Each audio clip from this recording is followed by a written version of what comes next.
நம் அனைவர் மீதும் இறைவனின் சாந்தியும் சமாதானமும் உண்டாகட்டும்.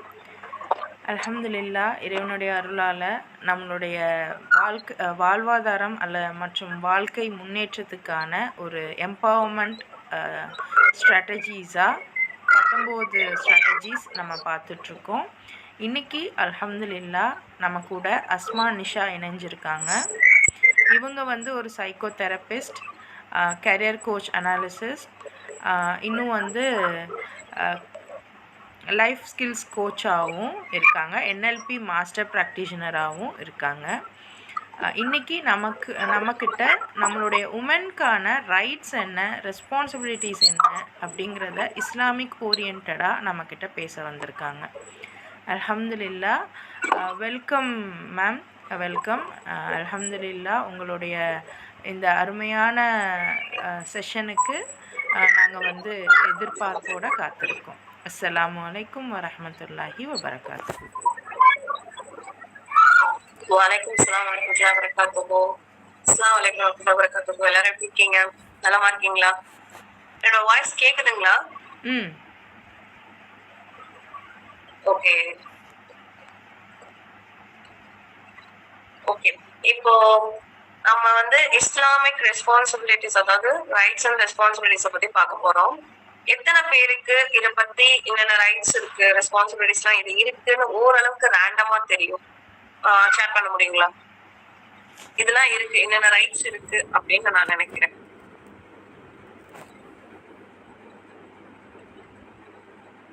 யாராவது ரேண்டமா?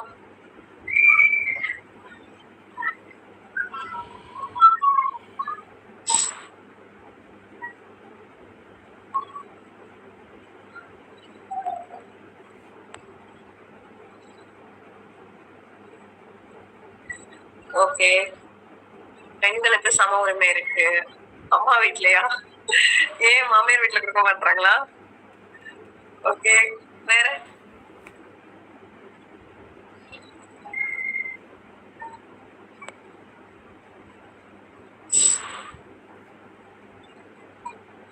சரி, ஓகே சிஸ்டர், நம்ம செஷனுக்குள்ள போலாமா? ஃபர்ஸ்ட் உரிமை, கடமை, இது எல்லாமே அல்லாஹ் தஆலா பெண்கள், அதாவது பெண்களை பொறுத்த வரைக்கும் இறைவன் என்ன சொல்றான் அப்படின்னா, பெண் பிள்ளைகள் பிறந்த இடத்துல நற்செய்தி கூறப்படுதுன்னு சொல்றான். சோ பெண் பிள்ளைகளையே நற்செய்தி கூறப்படுற, அதாவது அவங்க பெண் பிள்ளைகள் பிறந்துச்சுன்னா அவங்களுக்கு நற்செய்தி சொல்லுங்க, அதன் மூலமா அவங்களுக்கு நிறைய விஷயங்கள் அவங்களுக்கு நான் பரக்கத் செய்வேன் அப்படின்னு இறைவன் நமக்கு சொல்றான். அது மட்டும் இல்லாம, என்னோட வாய்ஸ் கிளியரா கேக்குது இல்ல? கொஞ்சம் காலையில இருந்து ஃபீவரு, கொஞ்சம் விட்டு விட்டு கேட்டுச்சுன்னா கொஞ்சம் பொறுத்துக்கோங்க, அட்ஜஸ்ட் பண்ணிக்கோங்க. அது மட்டும் இல்லாம பெண் பிள்ளைகளை ஒழுக்கமான முறையில, அதாவது அவங்கள ஒரு மரியாதைக்குரிய வார்த்தைகளை கொண்டு அவங்கள மென்மையான முறையில கையாளுங்க அப்படின்னு சொல்லி, அது நம்மளுடைய சகோதரிகளா இருக்கலாம், இல்ல நம்மளுடைய பிள்ளைகளா இருக்கலாம், இல்ல வீட்டுக்கு வந்த மனைவியா இருக்கலாம், இல்ல மருமகள்களா இருக்கலாம், நம்மளுடைய தாயா இருக்கலாம். எப்படிப்பட்ட விஷயமா இருந்தாலும், என்ன மாதிரியான உறவு முறையா இருந்தாலும், இல்ல அக்க பக்கத்துல இருக்கக்கூடிய பெண்களாக இருந்தாலுமே ஒரு அழகான வார்த்தைகளை கொண்டு அவங்கள கண்ணியப்படுத்துங்க, கண்ணியமான முறையில அவங்கள நடத்துங்க, தகாத வார்த்தைகளை அவங்க கிட்ட யூஸ் பண்ணாதீங்க அப்படின்னு இறைவன் சொல்லலாம். சோ அது மட்டும் இல்லாம பாத்தீங்கன்னா, நம்மளுடைய பெண் பிள்ளைகளை இந்த கல்யாணம் ஆகி போயிட்டாங்க அப்படின்னு வச்சுக்கோங்களேன், அவங்களுக்கு என்னன்னா அவங்க வாழ்க்கையில பாதி ஆயிடுறாங்க. யாரோட வாழ்க்கையில? அவங்களுடைய கணவனோட வாழ்க்கையில. அதுக்கப்புறம் அவங்க தாய்மை அப்படிங்கும் போது அவங்களுடைய பெண்மைக்கான முழுமையான ஒரு விஷயத்தை அடைகிறாங்க. அதனாலதான் இறைவன் பெண்மைங்கிற, அதாவது அந்நிசா அப்படிங்கிற ஒரு அத்தியாயம், அதாவது அது ஃபுல் அத்தியாயத்தையே குர்ஆன்ல இறக்கிருக்கான். ஆணுன்னு சொல்லி இறக்கல, ஆனா பெண்ணுக்கான ஒரு அத்தியாயத்தையே ஃபுல்லா இறக்கிருக்கான் அல்லாஹ் தஆலா. ஒரு சூறா ஃபுல்லா இறக்கிருக்கானா, அப்ப எந்த லெவலுக்கு அல்லாஹ் தஆலா பெண்களுக்கான முக்கியத்துவத்தை கொடுத்திருக்கான்னு பாருங்க. பெண்களை எவ்வளவு தூரத்துக்கு கண்ணியப்படுத்திருக்கான்னு பாருங்க. இப்ப அவன் அல்லாஹ் தஆலா நமக்கு எவ்வளவோ உரிமைகளை, கடமைகளை நமக்கு கொடுத்து நம்மள சிறப்பிச்சிருக்கான்.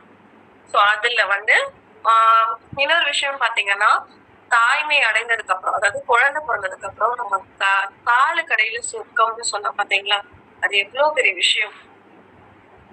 அத நாம அந்த தகுதியை அடையறதுக்கு நம்ம எவ்வளவு அல்லாஹ் தஆலா நமக்கு கிருபை செஞ்சிருக்கான்.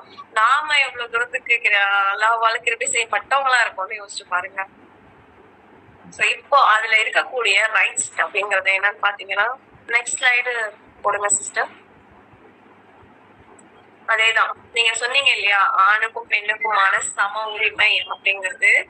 இதுல வந்து நிறைய உரிமைகள் அண்ட் கடமைகள் இருக்கு. இதுக்கு அடுத்த ஸ்லைட் போடுங்க சிஸ்டர். கொஞ்சம் நிறைய விஷயங்களை வந்து அல்லாஹ் தாலா வந்து நமக்கு நிறைய விஷயம் சொல்லியிருக்கான். அதுல வந்து எப்படின்னு பாத்தீங்கன்னா, ஈக்குவலா ஸ்பிரிச்சுவலா இருக்கிறது, ஈக்குவலான விஷயங்கள், அதாவது தொழுகையா இருக்கட்டும், துவாவா இருக்கட்டும், அந்த மாதிரி எல்லா விஷயத்திலயுமே நமக்கு வந்து அப்படியே இந்த ஸ்பிரிச்சுவல் ரைட்ஸோட ஸ்டாப் பண்ணிக்கோங்க சிஸ்டர். இதுல ஸ்கிரீன் எல்லாருக்கும் விசிபிள் ஆகுதுல்ல? ஓகே. ஸ்பிரிச்சுவல் இப்ப எல்லாருமே என்ன அப்படின்னு பாத்தீங்கன்னா, நம்மளோட இஸ்லாம் மட்டும்தான் இந்த பணக்கார ஏழை ஆண் பெண் இந்த மாதிரி பேதம்லாம் இல்லாம எல்லாருக்கும் கொடுக்கப்பட்ட ஒரு ரைட்ஸ் அப்படின்னு பாத்தீங்கன்னா தொழுகை.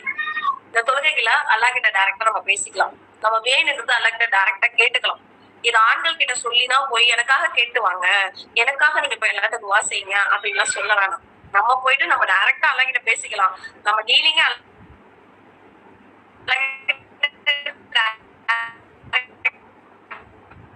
வந்து இறைவன் கிட்ட நாமளே போய் நம்ம முறையிடலாம். நம்ம வந்து எதுவுமே வந்து ஆண்கள் கிட்டதான் சொல்லி இது பண்ணணும் இல்ல. இத பிற மதத்துல நம்ம கம்பேர் பண்ணும்போது பாத்தீங்கன்னா, பிற மதத்துல பெண்களை வந்து சில பல கோயில்களுக்கு மட்டும்தான் போகணும்.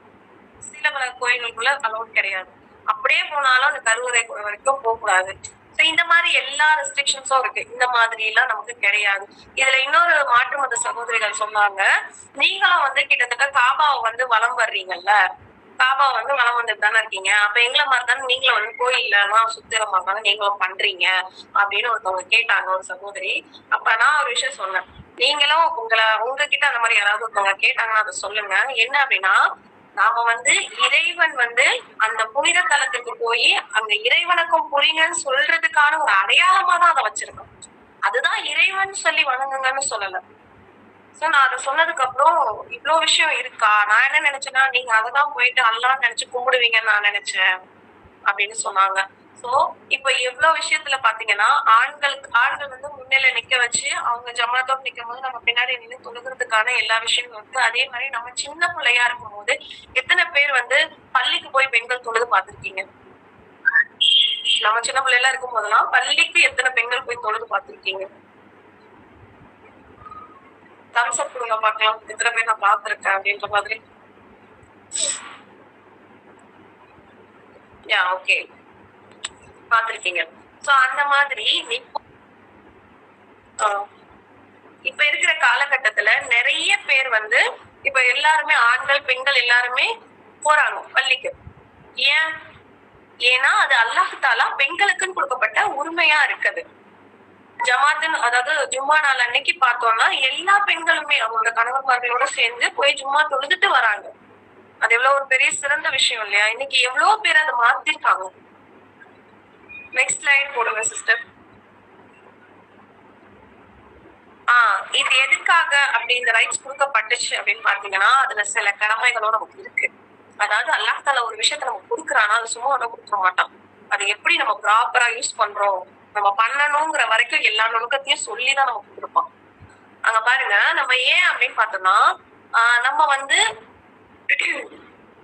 வந்து ஒத்துமையா நின்று எல்லாரோட. ஹலோ, கேக்குதுங்களா சிஸ்டர்? விட்டு விட்டு கேக்குதுங்களா? இல்ல, கிளியரா. ஹலோ, கிளியரா இருக்கு. இல்ல, ஒரு சிஸ்டர் வந்து விட்டு விட்டு கேக்குதுன்னு சொல்றாங்க. அதாவது நம்ம பிரேயரை வந்து எல்லாருமே சொல்லுவாங்க, ஜமாத்தோட தொழுதுகிட்டா இன்னும் நிறைய நன்மை அப்படின்னு. அப்ப இருந்த காலகட்டத்துல எல்லா பெண்களுமே வந்து நபி ஸல்லல்லாஹு அலைஹி வஸல்லம் காலத்திலேயே வந்து அந்த பெண்கள் எல்லாமே தொழுகைக்கும் போனாங்க. ஆனா நம்ம சின்ன பிள்ளையா இருக்கும் போதெல்லாம் ஒரு சில இடங்கள்ல அதை ஃபாலோ பண்ணிட்டு இருந்தாங்க, பல இடங்கள் அதை ஃபாலோ பண்ணாம இருந்தாங்க எனக்கு தெரிஞ்சு, எங்க ஊர் சைட்ல சொல்றப்பா. பட் ஆனா இப்ப எல்லாமே மாறிடுச்சு. மோஸ்ட் ஆஃப் ஆல் பெண்கள் வந்து பள்ளியில போய் தொழுகிறாங்க. அது நபிகள் நாயகம் ஸல்லல்லாஹு அலைஹி வஸல்லம் காலத்துல இருந்தது. இப்போ அந்த ஜமாத்தோட தொழுகிறதுக்கான கடமைகள், அதாவது அந்த கடமையை உணர்ந்து நம்ம வந்து தொழுகணும். ஏன் அப்படின்னா எல்லாருமே ஒரு யூனிட்டி ஃபார்ம் பண்ணி இருக்கணும். எல்லாருமே சகோதர சகோதரிகள் தானே நம்ம எல்லாருமே. சோ அப்ப அந்த இடத்துல இருக்கணும் அப்படிங்கிற மாதிரி அந்த எல்லாருமே வந்து அந்த தொழுகைக்காகவாவது ஒன்று கூடியிருந்தோம். எப்படின்னா மத்த எந்த விஷயத்துல நாம வந்து மனக்கசப்பு அந்த மாதிரியான விஷயங்கள் வச்சிருந்தாலும் தொழுகைன்னு ஒரு விஷயம் வரும்போது எல்லாருமே வாப்பா நீ வாப்பா நீ வா தொழுகு போலான்னு நாம வந்து நம்மளுடைய சகோதரிகளையோ நம்மளுடைய அம்மாக்களையோ இல்ல நம்ம அக்கம் பக்கத்து வீட்டார்களையோ கூட்டிட்டு போகணும். அதுக்காகவாவது நம்ம ஏன்னா அந்த தொழுகை 5 தொழுகைங்கிறது நமக்கு கட்டாய கடமை, அது எல்லாருமே நிறைவேற்றணும் அப்படிங்கிற அந்த ஒரு நோக்கத்துக்காக. இது ஆண்களுக்கு மட்டும்தான் விதிக்கப்பட்டிருக்கான்னு கேட்டா அப்படிலாம் கிடையாது, பெண்களுக்கும் இருக்கு.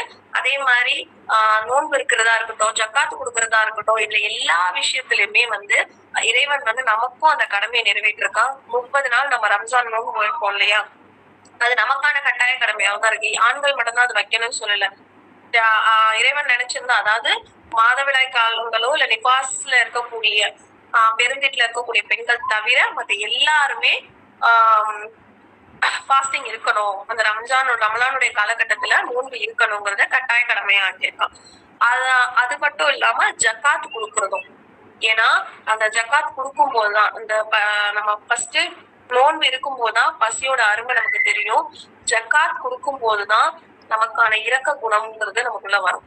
சோ இது எல்லாமே பெண்களுக்குள்ள வரணும் அப்படிங்கிறதுக்காக தான் இந்த உரிமையும் இந்த கடமையும் அல்லாஹ் தஆலா நமக்கு கொடுத்திருக்கான். Next slide sister. அதுக்கு அடுத்தது எஜுகேஷன் ரைட்ஸ். இப்ப இருக்கிற காலகட்டத்துல இது எல்லாருக்குமே ஈஸியாவே கிடைக்குது. ஆனா அந்த ரைட்ஸ், எஜுகேஷன் ரைட்ஸ்ங்கிறது உலகளாவிய கல்வியை கத்துக்கிறதுக்கான ரைட்ஸ் மட்டும்தான் நிறைய பேர் நினைச்சுக்கிறாங்க. நிறைய பேர் மார்க்க அளவுல கத்துக்கக்கூடிய கல்வியில இன்னுமே பின்தங்கி இருப்பாங்கன்னு தான் நான் சொல்லுவேன்.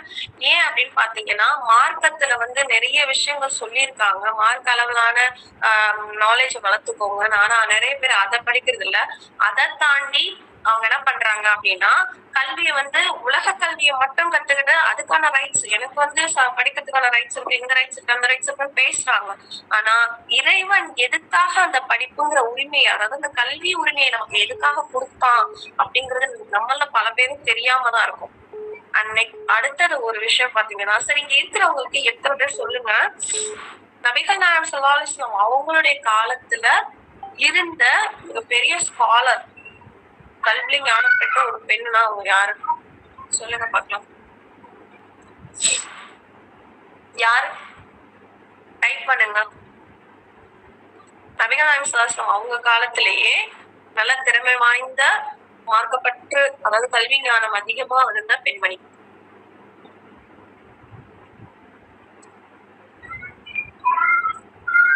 யாருக்காவது தெரியுமா? ஆயிஷா ரலியல்லாஹு அன்ஹா. எக்ஸாக்ட்லி. மாஷா அல்லாஹ், மாஷா அல்லாஹ். நான் பேசுறது கேக்குதுல? கொஞ்சம் லேட்டா ரிப்ளை பண்றீங்களா, அதனால தான் கேக்குறேன். கேக்குதுல? யா, ஓகே.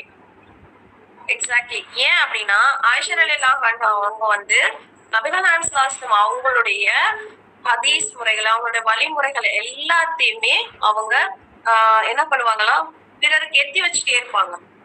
தான் கத்துக்கிட்ட கல்விய அவங்க பிறருக்கு எத்தி வச்சுட்டே இருப்பாங்க. அப்பவே பாருங்க, அந்த டைமிங்லயே ஓகே, ஸ்கிரீன் ஷேர் ஆகல, அதனால ஒன்னும் ப்ராப்ளம் இல்லைல்ல சிஸ்டர்ஸ்? ஓகே, நம்ம கண்டினியூ பண்ணலாம் இல்லையா? யா, ஓகே.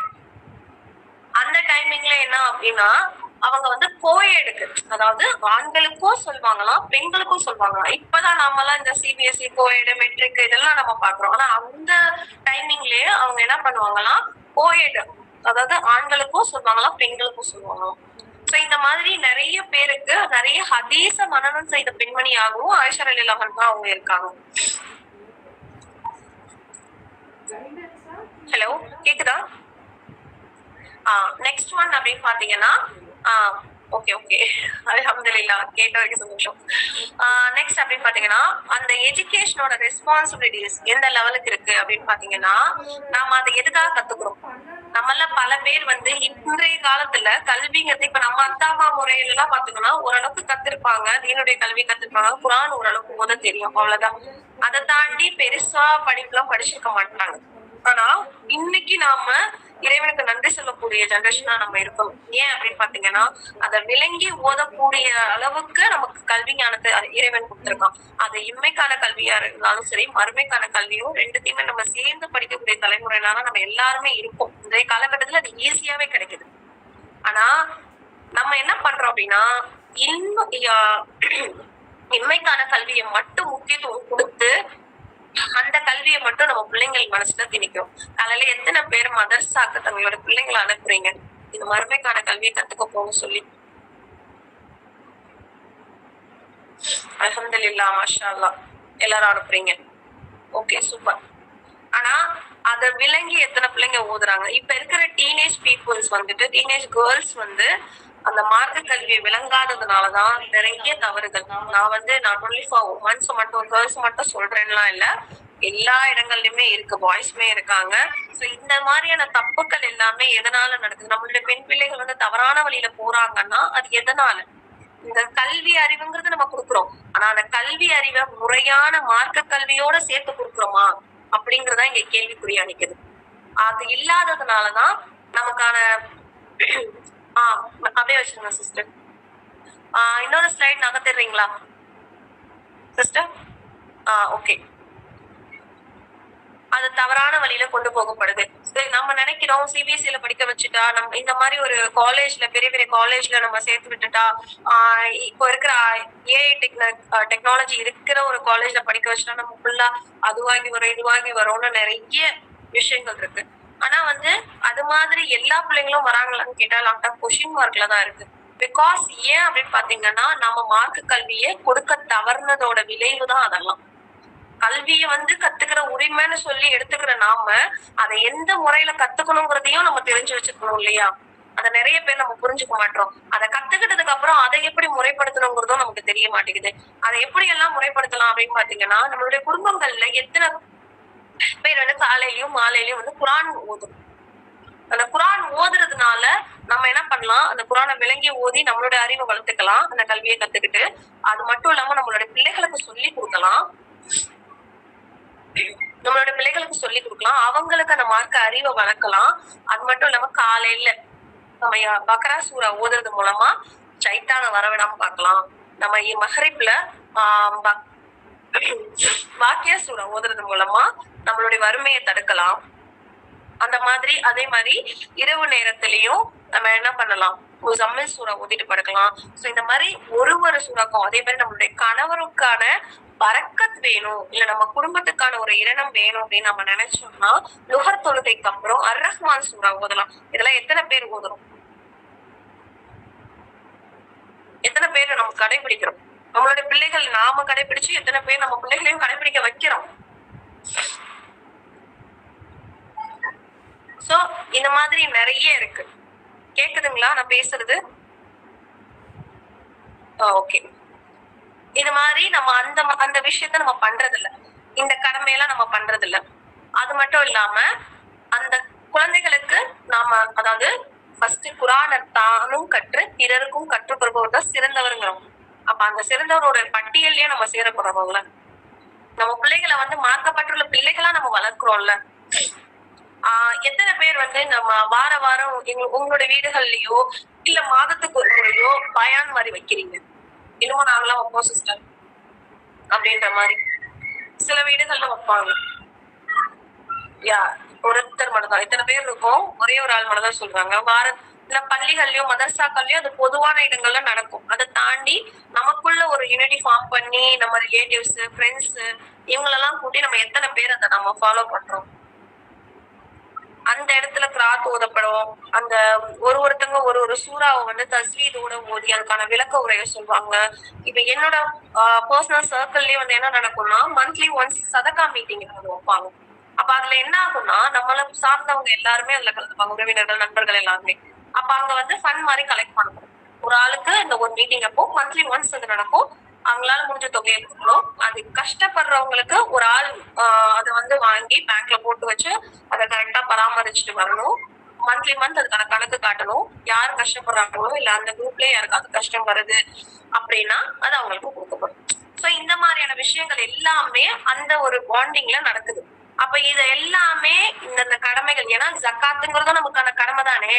அப்ப அந்த இடத்துல நம்ம கொடுக்க போறோம்னா அப்ப ஒருத்தவங்களும் வந்து அந்த விஷயத்துல இது பண்ணும்போது குரானை பத்தி தெரியாதவங்க தெரிஞ்சுக்க முடியும், ஜக்காத்தை பத்தி தெரியாதவங்க தெரிஞ்சுக்க முடியும், இன்னும் நிறைய ஹதீஸ் முறைகளை பத்தி தெரியாதவங்களும் தெரிஞ்சுக்க முடியும் இல்லையா?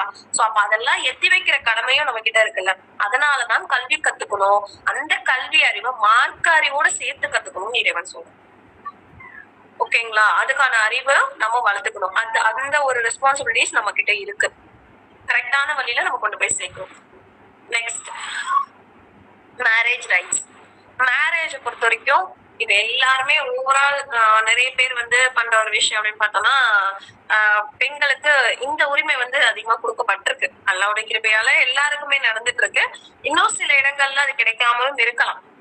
ஏன்னா ஒரு பொண்ணோட சம்மதம் இல்லாம ஒரு ஆணை பெண்களுக்கு திருமணம் செய்து வைக்க கூடாது. அவங்களோட மகர அவங்க அவங்க ஒரு கேட்கிற உரிமை இருக்கு. அவங்க சைன் போடல அந்த டைம்ல கூட எனக்கு மாப்பிள்ளை பிடிக்கலன்னு சொல்றதுக்கான உரிமை இருக்கு. எல்லாமே இருக்கு. ஆனா இந்த ரைட்ஸ் நமக்கு கொடுக்கப்பட்டிருக்கு. ஆனா பல இடங்கள்ல அது பாழாக்கவும் படுது. அது உண்மையா இல்லையான்னு மட்டும் இங்க சொல்லுங்க. இப்ப இருக்கிற காலகட்டத்துல அது சில இடங்கள்ல பாழாக்கவும் படுது. எஸ், எக்ஸாக்ட்லி, உண்மை அதுதான். ஏன் அப்படின்னு பாத்தீங்கன்னா, இப்போ அந்த ஒரு விஷயம் இருக்கிறதுனால நான் தேர்ந்தெடுக்கிறேன். என்னுடைய வாழ்க்கை துணையை என்னால தேர்ந்தெடுத்துக்க முடியும். அது நல்லதான் அமைஞ்சா எனக்கு ப்ராப்ளமே இல்லை. நான் அதை பத்தி பேசவே வரல. பெற்றோர்களோட சம்மதத்தோட அவங்களோட வாழ்க்கை துணையை தேர்ந்தெடுத்து நல்ல முறையில அழகான முறையில தீன் பற்றுள்ள ஒரு துணையை தேர்ந்தெடுத்திருக்காங்கன்னா அது பிரச்சனையே கிடையாது. ஆனா அது இல்லாம வேற ஏதாவது தவறான வழியில அது போயிடுச்சுன்னா அது இன்னுமே ப்ராப்ளம் ஆயிடும். இப்ப இருக்கிற டிவோர்ஸஸ்க்கு அதுவே ஒரு பெரிய பிரச்சனையாவும் இருக்கு. நிறைய பேரு இன்னும் சில இடங்கள்ல பெண்களுடைய சம்மதம் இல்லாம கட்டுறதுனாலயும் இந்த டிவோர்ஸ் கேசஸ் அதிகமாகுது. எனக்கு தெரிஞ்ச சரௌண்டிங், அதாவது எங்க ஊரு சைட்ல ஒருத்தவங்க வித்தின் 1 day கல்யாணம் ஆயிருக்கு. 2nd day ப்ராப்ளம் கிரியேட் பண்ணி 3rd day அம்மா வீட்டுக்கு அந்த பொண்ணு வந்துருச்சு. ஏன்னு கேட்டா என்னை கட்டாயப்படுத்தி கல்யாணம் பண்ணி வச்சாங்கன்னு சொல்றாங்க. சோ இப்ப இதெல்லாம் எங்க போய் நிக்கிறது? வித்தின் 1 week அந்த பொண்ணு டிவோர்ஸ் நிக்கிறாங்க. இப்ப இதெல்லாம் எதனால? நம்ம ஏற்கனவே பார்த்தா அந்த கல்வி அறிவுங்கிறது கரெக்டான வேலை அந்த பேச போடாததுனால இந்த ரைட்ஸை மட்டும் எடுத்துக்கிறாங்கன்னா, மேரேஜ் ரைட்ஸ் எனக்கு இருக்கு, எனக்கு உரிமை இருக்குல்ல, நான் யாரை தேர்ந்தெடுக்கிறோங்கிற உரிமை எனக்கு இருக்குல்ல. என் பேரண்ட்ஸ் என்ன கம்பல் பண்ணாங்க, அதனால நான் கல்யாணம் பண்ணிக்கிட்டேன். பட் வேணாம்னு சொல்லிட்டு வர உரிமை எனக்கு இருக்குல்ல. ஏன்னா இறைவன் இந்த மேரேஜ்ங்கிற உரிமையை மட்டும் பெண்களுக்கு கொடுக்கல. உனக்கு ஒருவேளை அந்த மேரேஜ்ல எதுக்காக அந்த உரிமையை கொடுத்தான்னா, அந்த இடத்துல உனக்கு ஒரு அநீதி இழைக்கப்படுது, டெய்லி நீ கஷ்டப்படுற, உன்னை ரொம்ப கொடுமைப்படுத்துறாங்க, உன்னால அந்த அநீதத்தை தாங்கவே முடியல, அது இஸ்லாமிற்கு மாற்றமான ஒரு இதாவும் இருக்கு அப்படின்னா அந்த இடத்துல என்ன நீ குலா கொடுத்துட்டு வர்றதுக்கான உனக்கு எல்லா உரிமையும் இருக்குன்னு இறைவன் சொல்றோம். பட் நாம என்ன பண்றோம்? அதை எந்த வகையில எல்லாம் மிஸ்யூஸ் பண்ண முடியுமோ மிஸ்யூஸ் பண்ணிக்கிறோம். நல்லாவே பாத்துக்கிட்டா கூட எனக்கு இவன் வேண்டாம், கேட்டா எனக்கு ஃபாரின் அழைச்சிட்டு போல, எனக்கு இது வாங்கி கொடுக்கல அது வாங்கி கொடுக்கல, சில்லி ரீசன்ஸ்க்கு எல்லாம் கொண்டு வராங்க. புடிச்சு கல்யாணம் பண்ணியிருந்தாலும் அப்படிதான் இருக்குது, பிடிக்காம கல்யாணம் பண்ணாலும் அப்படிதான் இருக்கு. இப்ப இந்த ரைட்ஸ் சரியா யூஸ் பண்றாங்களா தவறா யூஸ் பண்றாங்களா?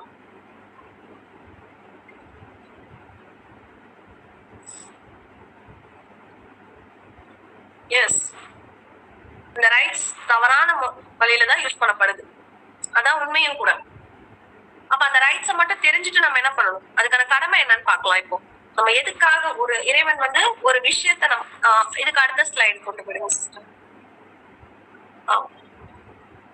ஒரு விஷயத்த நமக்கு இறைவன் கொடுக்குறானா அதை நமக்கு நன்மையும் இருக்கும் தீமையும் இருக்கும்.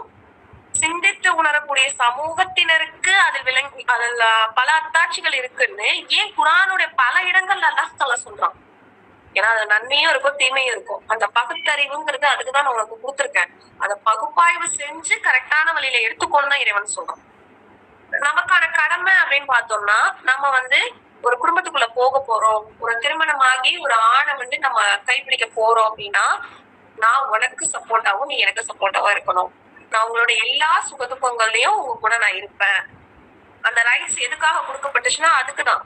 நான் ஒரு நல்ல துணையை நான் தேர்ந்தெடுக்கிறேன். ஃபர்ஸ்ட் தீன்தாரியான துணையா இருக்கேன். நம்ம ஒரு மணமகளை தேர்ந்தெடுக்கணும்னா 4 விஷயத்துக்காக தேர்ந்தெடுக்கணும். நம்ம எல்லாருக்கும் தெரியும் என்னென்ன: செல்வம், அழகு, அவங்களுடைய குடும்பம், அதுக்கப்புறம் மார்க்கம். சோ இந்த மாதிரி எல்லா விஷயமும் இருக்கு.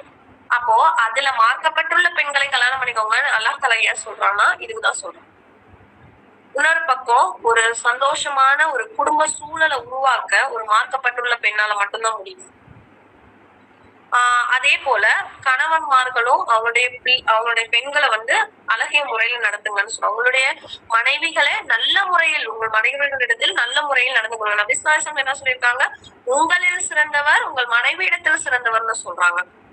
சோ அப்போ எந்த லெவலுக்கு அந்த குடும்பங்கிற பாண்ட வந்து கரெக்டா கிரியேட் பண்ணி கொண்டு போகணும்.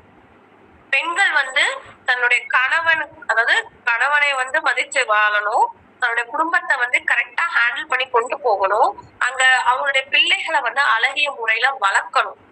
சோ இந்த மாதிரியான ரெஸ்பான்சிபிலிட்டிஸ்க்காக கொண்டு போறாங்க. அது மட்டும் இல்லாம அதையும் தாண்டி கணவன்மார்களுடைய சொத்துக்களுக்கும் கணவன் இல்லாத நேரங்களில் அவங்களுடைய கற்பையும் பாதுகாக்க வேண்டிய கடமை பொறுப்பு எல்லாமே பெண்கள் கிட்ட இருக்கு. சோ இதுக்காக தான் நம்ம வந்து திருமணம் செய்து வைக்கப்படும். அது மட்டும் இல்லாம நம்ம தவறான வழியில போகாம இருக்கிறதுக்காக தான் திருமணம்ங்கிறது. ஆனா இங்க பல அனாச்சாரங்கள் வந்து திருமணத்துக்கு அப்புறம் தான் நிகழ்வு. கேட்டா எனக்கு இந்த கல்யாணத்தை இஷ்டம் இல்ல, என்னை வந்து கட்டாயப்படுத்தி கல்யாணம் பண்ணி வச்சாங்க, இல்லைன்னா வேற ஏதாவது அஃபேர்ஸ், சோசியல் மீடியாஸ், இந்த மாதிரியான விஷயங்கள் இதெல்லாமே தவறான முறையில பயன்படுத்தப்படுது. நமக்கான ரெஸ்பான்சிபிலிட்டிஸ் என்னன்னு ஃபர்ஸ்ட் விளங்கி கொள்ளுங்க. பெண்களா இருக்கிற நாம வந்து குடும்பத்தை, அதாவது நம்மளுடைய உறவினர்களா, நம்மளுடைய கணவனுடைய உறவினர்களா இருக்கட்டும், நம்மளுடைய உறவினர்களா இருக்கட்டும், யாரா இருந்தாலும் ரத்த சொந்தங்கள் எல்லாருமே அரவணைச்சு ஒரு நல்ல ஒரு பாண்டிங்ல நம்ம வாழணும். இறைவனுக்கு பிடித்தமான முறையிலும் நபிகள் நாயகம் ஸல்லல்லாஹு அலைஹி வஸல்லம் அவங்களுக்கு காட்டி தந்த முறையிலும் நம்ம வாழணுங்கிறதுக்காக தான் இறைவன் வந்து நமக்கு கல்யாணங்கிற ஒரு பொறுப்பை கொடுத்து, அந்த பொறுப்புல இருக்கக்கூடிய என்னென்ன விஷயங்கள்ல நம்ம அந்த பொறுப்பு எடுத்துக்கணுங்கிற வரைக்கும் நமக்கு அல்லாஹ் தஆலா சொல்லி கொடுக்கணும். நபிகள் நாயகம் ஸல்லல்லாஹு அலைஹி வஸல்லம் அவங்களும் நிறைய விஷயங்கள் சொல்லியிருக்காங்க. ஆனா இது எல்லாமே எல்லாருமே ஃபாலோ பண்றோமான்னு கேட்டா lot of question mark. Next போங்க சிஸ்டம். அடுத்தது ஃபினான்ஷியல் ரைட்ஸ். ஃபினான்ஷியல் ரைட்ஸ்ன்னு ஒன்னே எனக்கு ஒருத்தவங்க ஞாபகத்துக்கு வராங்க. உங்களுக்கு யார் ஞாபகத்துக்கு வரும்? இந்த ஃபினான்ஷியல் ஒரு பிசினஸ் அப்படின்னா, ஃபினான்ஷியல் எல்லாருமே பிசினஸ் இல்ல அவங்க டெய்லி போற ஜாப் இது மாதிரி விஷயங்களா இருக்கலாம். யார் உங்களுக்கு ஞாபகத்துக்கு வரும்? இவங்களுக்கு தெரியாதவங்க யாருமே இருக்க முடியாது. எக்ஸாக்ட்லி, மாஷா அல்லாஹ், ரம்லத் நிஷா, கத்தீஜா நாயகரில் அவங்கதான். கதீஜா ரலியல்லாஹு அன்ஹா அவங்கள மாதிரி பிசினஸ்ல ஒரு புலிய, அதாவது ஒரு பெண் சிங்கத்தை பார்த்திருக்கவே முடியாதுங்கிற லெவலுக்கு அவங்களோட பிசினஸ் அவ்வளவு சூப்பரா நடத்துவாங்க.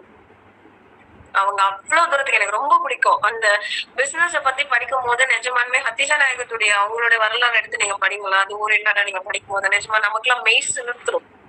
அந்த லெவலுக்கு அவங்க அந்த ட்ரேடிங்னு சொல்லுவாங்கல்ல, ஒரு பொருளை கொண்டு போய் சந்தையில எப்படி விற்கிறது, எப்படி வாங்குறது, எந்த இடத்துல வித்தா லாபம், எந்த இடத்துல வித்தா நட்டோங்கிற வரைக்கும் ஃபிங்கர் பிரிண்ட்ல வச்சிருப்பாங்க. சோ அப்ப அல்லாஹ் தஆலா வந்து அந்த விஷயத்த அப்பவே நமக்கு கொடுத்துட்டான். உனக்கு எல்லா ரைட்ஸுமே இருக்கு, உன்னால ஓனா உன்னோட ஓன்லைன்ல நீ இருந்து நீ என்ன வேணாலும் சம்பாரிச்சுக்கோ, அது ஹலால் வே மெத்தட்ல இருந்ததுன்னா உனக்கு எல்லா ரைட்ஸுமே இருக்கு, நீ நல்லபடியா பண்ணலாம். இப்ப இந்த ரைட்ஸ் எதுக்கெல்லாம் வருது? நம்மளுடைய கணவனுடைய சொத்தை நம்மளால உரிமை எடுத்துக்க முடியும். நம்ம சம்பாத்தியத்தை நம்ம உரிமையா பண்ணிக்கலாம். நமக்கு சம்பாதிக்கிற உரிமையே இருக்கு, நம்ம பண்ணிக்க முடியும். அதே மாதிரி நம்மளுடைய தாய் தகவலுடைய சொத்துக்கள்ல நமக்கு ரைட்ஸ் இருக்கு. சோ இந்த மாதிரி எல்லா ரைட்ஸுமே இறைவன் நமக்கு எதுக்கு கொடுத்துருக்கான் அப்படின்னா, இல்ல அடுத்த ஸ்லைட் போங்க சிஸ்டம், அப்படியே ஸ்டாப் பண்ணிக்கோங்க. எதுக்காக அப்படின்னா, நமக்குன்னு ஒரு சேஃப்டிக்காகவும், நம்ம வந்து அதுல எப்படி நம்ம பினான்சியல பேலன்ஸ் பண்ணணும், நம்ம குடும்பத்தை எப்படி கட்டுக்கோப்பா கரெக்டான வழியில நமக்கு அது வீண்விரயம் செய்யாம கொண்டு போகணும் அப்படிங்கிற ஒரு காரணத்துக்காக இது எல்லா இடங்கள்லயும் கரெக்டான வழியில யூஸ் பண்ணப்படுதான்னு நீங்க நினைக்கிறீங்களா? சாரி, டைம் போயிடுச்சுன்னு நினைக்கிறேன், 2 நிமிஷம் எக்ஸ்ட்ரா ஆயிடுச்சு. ஏன் அப்படின்னா, இன்னைக்கு இருக்கக்கூடிய காலகட்டத்துல பெண்கள் தான் வந்து என்ன பண்றாங்கன்னா, ஒரு சொத்துக்குமே வந்து நிறைய பேர் வந்து இந்த பேராசை காரணமா எனக்கு இந்த சொத்துல உரிமை இருக்கு, அந்த சொத்துல உரிமை இருக்குன்னு சொல்லி கேஸ் போற வரைக்கும் போயிருவாங்க. இதனால நம்ம வந்து நம்மளுடைய குடும்பங்கள் தான் சிதைக்கப்படுதுங்கிறது அவங்களுக்கு தெரிய மாட்டேங்குது. இதுல ஆண்களும் தவறு பண்றாங்க, அவங்களையும் நான் வந்து தப்பா சொல்லல, எல்லாமே இருக்கு. சோ இப்போ என்ன அப்படின்னா, இது எதுக்காக நமக்கு இந்த ரைட்ஸ் கொடுக்கப்பட்டது? உங்களுக்கு வந்து இந்த ரைட்ஸ் இருக்கு. அதே மாதிரி நான் வேலைக்கு போறேன், நான் சம்பாதிக்கிறேன். ஒரே ஒரு சின்ன ஒரு எக்ஸாம்பிள் தான், இது ரியல் லைஃப் எக்ஸாம்பிளும் கூட. ஒரு கணவன் வந்து நல்ல சம்பாத்தியத்துல இருந்தாங்க, அவங்க மனைவி நல்லா படிச்சிருக்காங்க அப்படிங்கிற ஒரு காரணத்துலலாம் அவங்களுடைய படிப்பு வந்து வேஸ்ட் ஆயிடக்கூடாது, 4 பேருக்கு பிரயோஜனமா இருக்கணும் அப்படிங்கறதுனால அவங்க வந்து மலேசியால இருந்த கப்பல். அவங்க அங்க இருந்ததுனால அங்கேயே வந்து அவங்களையும் ஜாப்ல ஒர்க் பண்ண வச்சாங்க. அக்யூரேட் என்ன ஜாப்னு தெரியாது, பட் அது வீணா போயிடக்கூடாதுன்னு பண்ணதுனால அவங்களும் நிறைய சேவ் பண்ணாங்க, இவங்களும் நிறைய சேவ் பண்ணாங்க. அவங்க இவ்வளவு சேவ் பண்ணிருக்காங்கன்னு தெரிஞ்சுமே அவங்க கிட்ட எந்த பைசாவுமே அந்த கணவர் கேட்கல. அவங்களுடைய அந்த மனைவியோட பேர்லயே சர்ப்ரைஸா அவங்களுக்கு ஒரு லேண்டோ இல்ல ஒரு வீடையோ வந்து வாங்கி கொடுக்குறாங்க. அவங்களும் நம்ம தமிழ்நாடு சார்ந்தவங்க தான். அப்ப என்ன ஆகுதுன்னா, ஒரு கட்டத்துல அவங்க தமிழ்நாட்டுக்குள்ள வர போறாங்க. அவங்க வந்து வாங்கி இருக்கிற அவங்களுடைய அக்யூரேட் பிளேஸுக்கும் அவங்க வாங்கியிருக்க அந்த பிளேஸ்க்கும் ரொம்ப டிஸ்டன்ஸ் இருக்கனால அதை வித்துட்டு நம்மளோட பிளேஸ் பக்கத்துலயே நம்ம ஒரு வீடு வந்து கட்டிக்கலாம், உன்னுடைய சம்பாத்தியத்தையும் கொஞ்சம் கொடுத்து உதவி செய்ய அப்படின்னு கேட்டிருக்காங்க. இப்ப இந்த இடத்துல என்ன ஆகுதுன்னு பாத்தீங்கன்னா, நம்ம எதுக்காக திருமணம்னு பண்ணிக்கிறோம், ஒருத்தருக்கு ஒருத்தர் ஹெல்ப் பண்ணிக்கணும் தான். அப்ப அந்த இடத்துல அவங்க ஒரு வார்த்தையை முன் வைக்கிறாங்க, இது என்னுடைய சம்பாத்தியம், இதுல உனக்கு கேட்கறதுக்கு எந்த ரைட்ஸுமே கிடையாது, நான் ஏன் உனக்கு கொடுக்கணும். அவர் நினைச்சிருந்தா அனுப்பாம இருந்திருக்கலாம், பட் அவங்களோட உரிமைங்கிறதுனால அதை அனுப்பி விட்டாங்க, பரவாயில்லன்னு விட்டுட்டாங்க. ஒரு விஷயத்துல இந்த இடத்துல இப்படி ஏமாத்தவும் நடக்குது. இந்த இடத்துல நம்ம எதுக்காக இந்த ரைட்ஸ் நமக்கு கொடுக்கப்பட்டுச்சுன்னா, சிஸ்டர் அந்த அடுத்த ஸ்லைட் போடுறீங்களா கொஞ்சம்? எதுக்காக அப்படின்னா, நம்ம வந்து ஃபர்ஸ்ட் நமக்கான ஒரு இரக்க குணத்தை உருவாக்குறதுக்கு, அதாவது கணவன்மார்கள் நமக்காக போய் சம்பாதிக்கிறாங்கல்ல, அவங்க ஃபர்ஸ்ட் எந்த லெவல்ல கஷ்டப்பட்டு சம்பாதிக்கிறாங்கன்னு நம்ம உணரணும். அந்த பினான்சியல் வந்து எப்படி நமக்கு வருது, சும்மா ஒன்னும் வந்துடல. அவங்க மட்டும் போயிட்டு ஏசியில உட்கார்ந்துட்டு வந்து நமக்கு ஒன்னும் சம்பாதிச்சு கொடுக்கல. இறைவன் கொடுத்திருக்கானா உங்களோட அறிவை அழகான முறையில பயன்படுத்தி நீங்க சொந்த கால சுயமா நீங்க சம்பாதிச்சுக்கோங்க. ஏன்னா சில பேர் கணவனால கைவிடப்பட்ட பெண்கள் இருப்பாங்க, அது மட்டும் இல்லாம சில பேர் விதவை பெண்களும் இருப்பாங்க. இந்த மாதிரி நிறைய இருக்கிறதுனால அவங்களுக்கு அது பிரயோஜனமா இருக்கணுங்கிறதுனால அல்லாஹ்தாலா இந்த ரைட்ஸ் இறக்கிருக்கான். ஆனா அந்த ரைட்ஸ் போக போக என்ன ஆகுதுன்னா, அது தவறான வழியில பயன்படுத்தப்படுதுங்கிறதுதான் இங்க மன வருத்தம். அது அந்த ரைட்ஸ் நமக்கு இருக்கு, அதை நம்ம பிரயோஜனமான முறையில நம்ம பயன்படுத்தினால ஒண்ணும் தப்பு இல்லை. அதுக்கு அடுத்து அப்படின்னு பாத்தீங்கன்னா, நமக்கு வந்து ஒரு தைரியம் வரணும். ஏன்னா கத்தீஜா நாயகி எப்படி வந்து ஒரு உமனா இருந்தாலுமே அவங்க ஒரு ஆண்டர்பிரினர்ஷிப்பா ஒரு எப்படி சொல்றது ஒரு பிசினஸ் உமனா கொடி கட்டி பறந்தாங்க அரபு கண்ட்ரீஸ்ல. சோ அப்ப அந்த இடத்துல கத்தீஜா நாயகி பேரை கேட்டாலே அங்க அந்த ட்ரேடிங் பண்ண வர்றவங்க கூட என்ன பண்ணுவாங்கன்னா ஒரு ஸ்டெப் பேக் எடுத்து நிற்பாங்க. அந்த படம் அங்க வருது, அவங்களோட கூட்டம் அந்த இடத்துக்கு வருதுனாலே பயப்படுவாங்களாம். அந்த லெவலுக்கு அவங்க இருந்தாங்கன்னா அதே வீரத்திலும் அதே ஏன்னா அவங்களும் அந்த நிலையில அப்ப அவங்க விதவையா இருந்தாங்க. இஸ்லாம் அவங்களை கல்யாணம் பண்ணிக்கிற முன்னாடி அவங்க விதவையா தானே இருந்தாங்க, அவங்க கணவன் எழுந்ததுக்கு அப்புறம். கரெக்ட் தானே? ஏதாவது மாத்தி சொல்றேன்னா? யா ஓகே ஓகே ஓகே உஷாராதான் இருக்கீங்கப்பா. ஓகே, அப்ப என்ன ஆகுதுன்னா அவங்க அந்த நிலையில இருந்தாங்க. சோ அப்போ அந்த ரைட்ஸ் அப்பவே கொடுக்கப்பட்டிருக்கு நமக்கு. ஆனா அது நம்ம தான் வந்து என்ன பண்ணிடுறோம்னா, நம்ம எல்லாரும் தப்பான முறையில அதை யூஸ் பண்ணிக்கிறோம். அதுக்கப்புறம் அப்படின்னு பாத்தீங்கன்னா, நம்ம பினான்சியல எப்படி கையாளுறது, அதாவது இப்போ எத்தனை பேர் வந்து ஆன்லைன்ல இங்க ஷாப்பிங் பண்றீங்க? வீண் விரயமா நிறைய பேர் என்ன பண்றாங்கன்னா ஆன்லைன்ல ஷாப்பிங் பண்றது, அதுல போயிட்டே இருக்கணும், அந்த பைசா எல்லாம் கைய வைக்க கூடாது அப்படின்னு நம்ம இருப்போம். சோ அந்த ஒரு எப்படி சொல்றதுன்னா, அந்த ரெஸ்ட்ரிக்ஷனுக்குள்ள இருப்போம், இவ்வளவுதான் நம்ம இருக்கணும் அப்படின்னு கரெக்டான ஒரு பவுண்டரிஸ செட் பண்ணிப்போம். அப்ப அந்த எல்லாம் எப்படி நமக்கு வரும், இந்த மாதிரியான பவுண்டரிஸ் எல்லாம் நம்ம ஹெல்தி பவுண்டரிஸ் எல்லாம் நம்ம எப்படி செட் பண்ணுவோம்னா, இந்த மாதிரி நம்ம தனித்து ஒரு பிசினஸ் ஸ்டார்ட் பண்ணும்போது தான். அல்ஹம்துலில்லாஹ் இறைவனுடைய அருளால நம்மளுடைய ஹிவன்சி கவுன்சிலிங்ல ஹாபீஸ்ல ஒண்ணு நம்ம பார்த்தோம்னா, அதுல எத்தனை பெண்கள் வந்து சின்ன சின்ன பிசினஸ் வந்து சூப்பரா சொல்றாங்க. அதாவது நிறைய விஷயம் கைவினை பொருட்கள்ல கிராஃப்ட் ஐட்டம்லாம் அவ்வளவு அழகழகா அனுப்புறாங்க, இதுதான் என்னோட ஹாபின்னு சொல்லி. ஆனா அதையே அவங்க சூப்பரா பிசினஸா கொண்டு போலாம். அவ்வளவு தூரத்துக்கு எல்லார்கிட்டயுமே திறமை இருக்கு. நிஜமா நான் கண் கூட பாக்குறேன், டெய்லி ஒருத்தவங்க போடும்போது அது கேலிகிராஃபியா இருக்கலாம், இல்ல வந்து அவங்களோட சின்ன சின்ன குட்டி குட்டி பொம்மைலாம் அப்படியே உள்ளன் இதுல வந்துட்டு எப்படிதான் செய்யறாங்கன்னே தெரியலப்பா அப்படிங்கிற லெவலுக்கு பண்றாங்க, சூப்பரா இருக்கு. அப்போ அந்த மாதிரி எல்லாம் அவங்க பண்ணலாம். எதுக்காகனா, நீங்க வீட்டுல இருந்துகிட்டே ஒரு செலவை மேனேஜ் பண்ணணும்னா நீங்க பண்ணலாங்கிற ரைட்ஸ் கொடுத்துருக்காங்க. அதை அழகான முறையில பயன்படுத்திக்கோங்கன்னு தான் நான் சொல்றேன். ஏன்னா நிறைய பேர் அதை தவறுதலா பயன்படுத்தி அவங்களோட வாழ்க்கையே பல நேரங்கள்ல கேள்விக்குறியா மாறிடுது. இறைவன் ஒரு பொருளிலுமே நன்மை தீமை வச்சிருக்கான். அதை சிந்தித்து உணர்றதுக்காக தான் குரானுங்கிற ஒரு நமக்கான ஒரு கல்வியையும் நமக்கு கொடுத்திருக்கோம். அந்த கல்வியை கரெக்டா நம்ம படிச்சு அதை பகுத்தாய்ந்து கரெக்டா நம்ம சிந்திச்சு அதுல இருக்கக்கூடிய நல்லதை நம்ம எடுத்துக்கிட்டோம்னாலே நமக்கான ரைட்ஸ் என்ன, நம்மளுடைய ரெஸ்பான்சிபிலிட்டிஸ் என்னங்கிறத நம்ம கரெக்டா தெரிஞ்சு நம்மளும்